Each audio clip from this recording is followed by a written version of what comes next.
I have never actually explained one of my very favorite trading setups. Like, this is number one, love to trade it, has made me tons of money. This is in my playbook, and I'm going to share it with you today. Part of the reason I haven't really talked about it yet is I felt like I needed to give it a name or something so we can talk about it in the Discord. So I've given it just a silly, simple name. It's called the Stampede. And this strategy is so crazy simple. You know how I am. I don't want a million different things that I have to look at.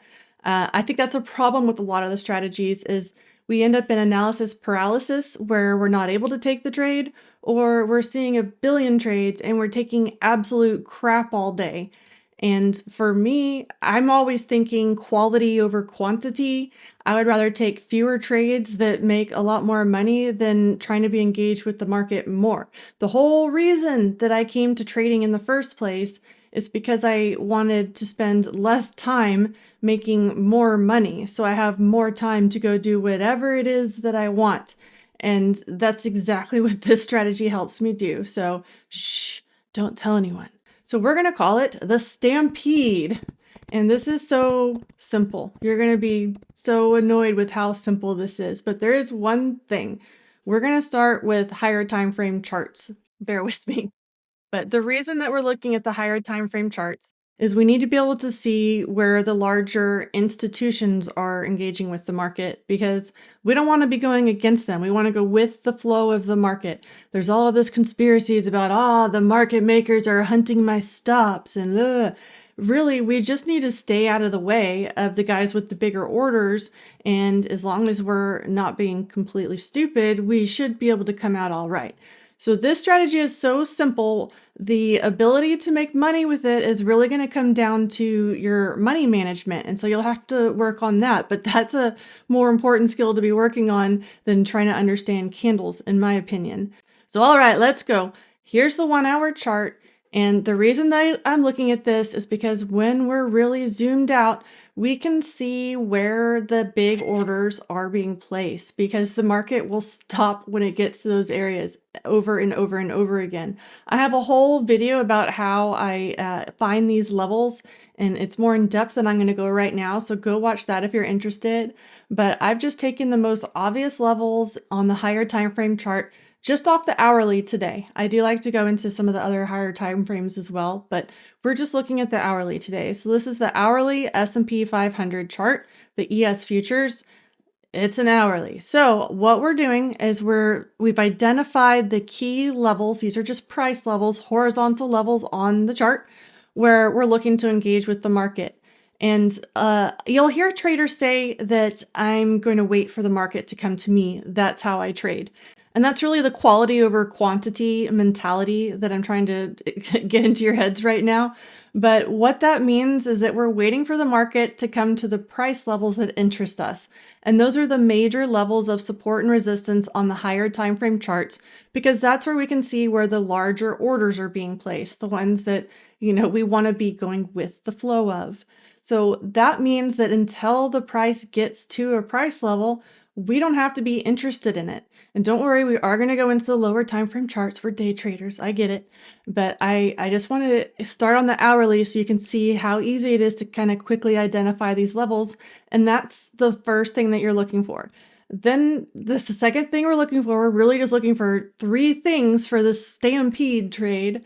The first one is just price coming down to a price level.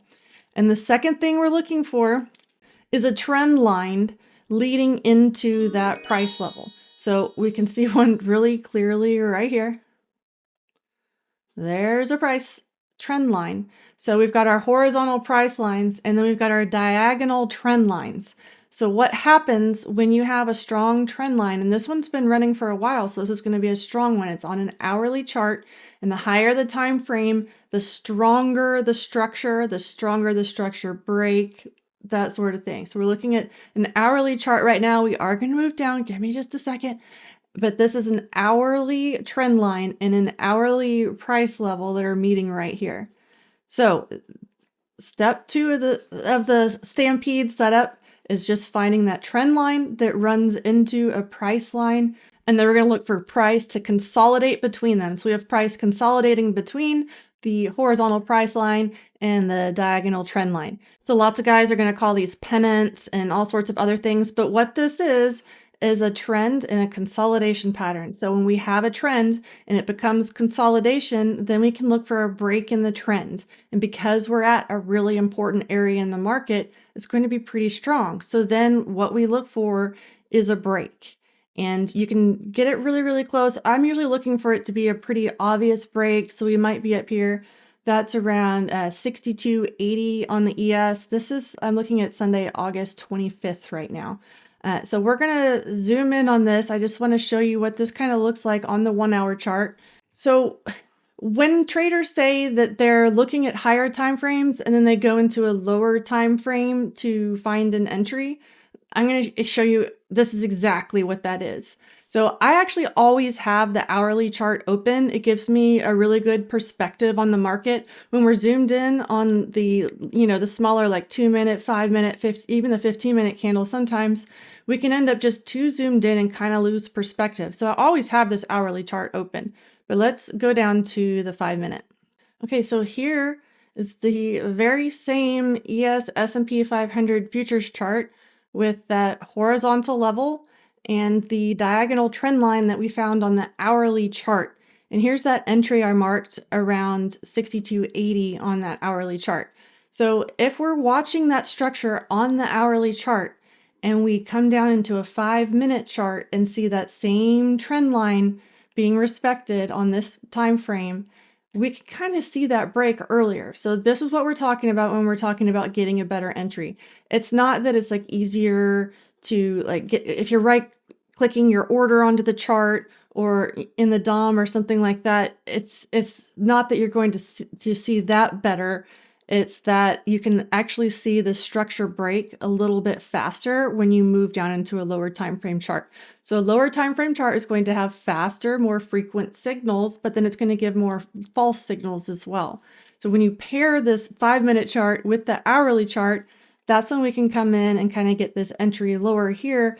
And that's around 62.71. So we saved almost 9 points by kind of moving down to the 5 minute chart to actually take that entry.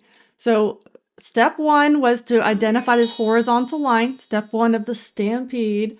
Step two is to see this consolidation pattern coming at a diagonal trend line.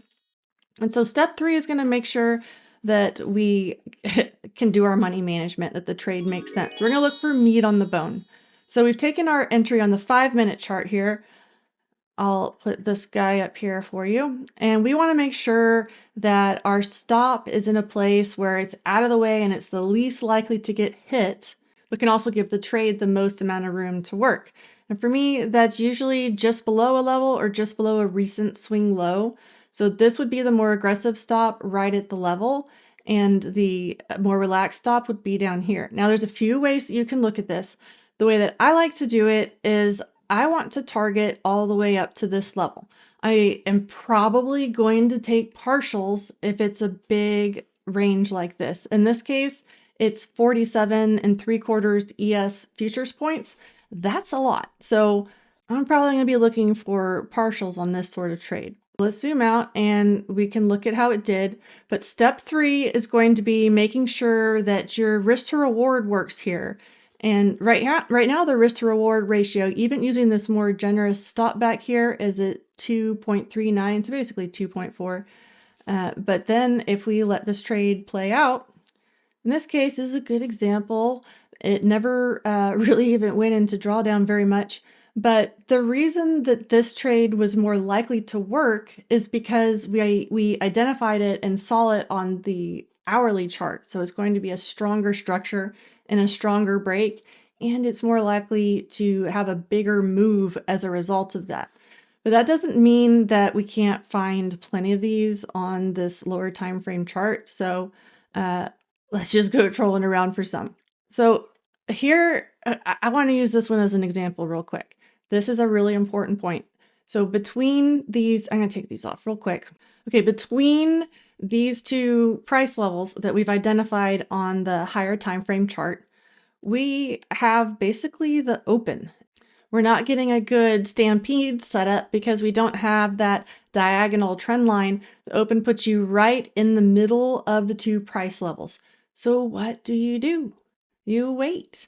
In fact, you can just put some alerts up here and wait for the market to come to you, or alerts down here. So you can literally just go live your life and wait for the market to come to you and then engage with it.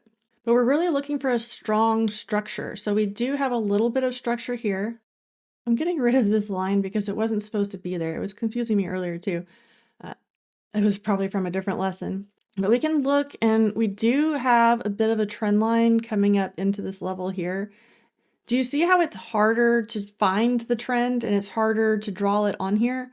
When it's hard for me to find the trend, I just don't care about it. So in this case, I don't see it. I'm not going to go for it. I want these to be really clean setups where I'm not having to search and beg and plead for this thing to show up. We've got one right after it over here that's a little bit more clear. So in this case, we can look at taking a little break down here. And the stop loss would be up here. This one's a little bit harder because, you know, this is an after hours trade and we don't know as much about those. You might have to just kind of look at your risk to reward on what you could possibly move down to. Instead of this swing low, you would have to be looking down here to this one. That's what I mean by bringing your money management into it and making sure that you have meat on the bone. You might have some rules where you want your trade to be at least 2 to 1. And then you want to make sure that you have that meat on the bone or something like that. You can also look on here. This is just, you know, the little short position, long position tool on TradingView, and it'll give you how many ticks your stop loss is. So if you have a $500 limit per trade that you're willing to risk, you can figure out how many micros or minis potentially you can take with that. And of course, if you take the micros, it's easier to scale out and take partials at things like obvious swing lows when you don't have these other good places. Here's another after hours break right here. I'm not saying after hours breaks are bad. They can actually be really great. But here's that entry there. We can put the stop loss just above that little swing high, which you can use the level or the swing high. I usually go with the one that's the farthest out, so I don't want it to get hit. So if we're going off of that where we want to get at least 2 to 1, there's our 2 to 1 there. So this one would have just farted around for a while. One thing that I'll do sometimes when this happens, so, you know, I'm already kind of pitter-pattering. I guess this one technically stopped out. But yeah, you could either take a re-entry, but if this hadn't stopped out, this is where you could potentially add to it if you're feeling kind of brave. It's more aggressive, but I know some of you traders are more aggressive. But let's keep trolling. Here's another one where it's just not really a clear trend. So even though we get that break, it doesn't make a ton of sense. So this bluer part of my charts is extended hours, and this is the New York hours here. So these are the times that I'm paying the most attention. I usually trade the morning session, so these are the times I'm most likely to trade it. And in this case, I'll just look for these little tiny trend lines as well. So right here, we have price try to move up to a level, fail right before it. We've even got a little doji if you're into price action. So we've got the horizontal level, step 1. Step 2 is we've got this vertical trend line. And then step 3 is we get a break where the money management makes sense. So if we get this break here, oops, I put the wrong one there. So assuming you put the right kind of order in, you can figure out where your stop goes. In this case, the level is farther away than that swing high. You can kind of make your judgment on that. You know, ideally, especially in the morning session, when I have levels that are a reasonable distance, then I would want to kind of go for that next one. This one's 45 points. It depends on if we're in a really volatile period or not, if ES can reasonably move this entire thing 45 in addition to this little bit up here. And that might be a really big move. But then again, this risk to reward is almost 5 to 1. This is one of those times when I would be taking partials on the way down, and why, especially in my smaller accounts, like my prop accounts, I'll end up taking micros a lot so I can scale out and really target these very last levels. When I have a runner going, it's probably targeting a major level of support and resistance like this. Okay, so that trade would have been booked. Check this out, y'all. I'm usually not like super Johnny on the spot enough to catch these, but sometimes I am. So here's another one right here where we could go long. Even if we do candle close on the 5, which I don't a lot, put the stop kind of just below this swing low there and see if we can get the trade to make sense. Can we get a retracement back up to there? This one, you would have been better to take partials, but these don't always work. Got to use your best judgment on that. But this is my favorite setup, and it's because when it does work, it works really, really well. That setup I showed you first with the hourly line and the hourly trend line, that's the one that I'm going to consider more of an A setup. And then when I'm moving down into lower time frames, then I'm going to consider those lower probability, and so they're not going to be A setups anymore, but I still take them a lot. So here's one that kind of works out pre-market where we've got this, I'm going to wrap this up. This is really the last couple we talk about here, but we have this obvious trend line overnight that is going up through here, and then we get the trend line break, and that's kind of a real easy one there, right? So that next level. The risk to reward is not as meaty. So if you are really stubborn about making sure you get something great like a 2-to-1 or a 3-to-1, this might be one that you have to skip. Otherwise, you would have to target all the way down here. Again, this is the exact scenario where I love to take partials. I wanted to bring this one up also because here's another one where you can see a trend line coming down into a price level. But sometimes these can also end up in bear flags. So I do really try to pay attention to that as well. Do y'all see that here? We've got the flagpole and then a consolidation, and it's even got wiki bottoms. I've been asked before, will you trade wiki bottoms? Like, yeah, I'm paying attention, but you know, they're not always super reliable. And so in this case, this one does stop out. But in this case, let's do it. Let's say we took the long, we got the break up here, made sense because we can put the stop loss right on the level and target that next level. And this one ended up almost 2-to-1, y'all, 1.9-to-1. But it ends up stopping right here when basically we get a breakout of this bear flag. So at that point, we're below the level. And this is kind of another setup that I'll take that maybe I can teach y'all on another day, where you're always kind of wondering if you're going to, when you come up to a major level, if you're going to reverse or break it. And sometimes in this sort of situation, you end up taking both trades, which will drive some people crazy. Here I am still trolling, and I just told you that was going to be the last example. So to wrap things up for the Stampede, one of my very favorite trading setups, we need higher time frame price levels, ideally a higher time frame trend line, but we can also trade these lower time frame ones that I just showed you, and a good, reasonable risk to reward. 3 ingredients, that's the Stampede. It's that easy. I try really hard not to complicate things. If you love to complicate things, that's great for you. It doesn't work for me. But if you want to talk about this more, you can come join me in the Trading Ranch. That link is here. It will be in the description as well. And let me know if you have a similar strategy or if you've tried this and what you think about it.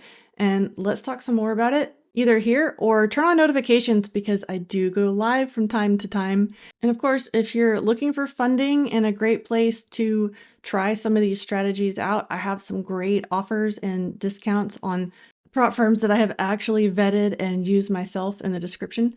And I will see you next time. Love you. Bye.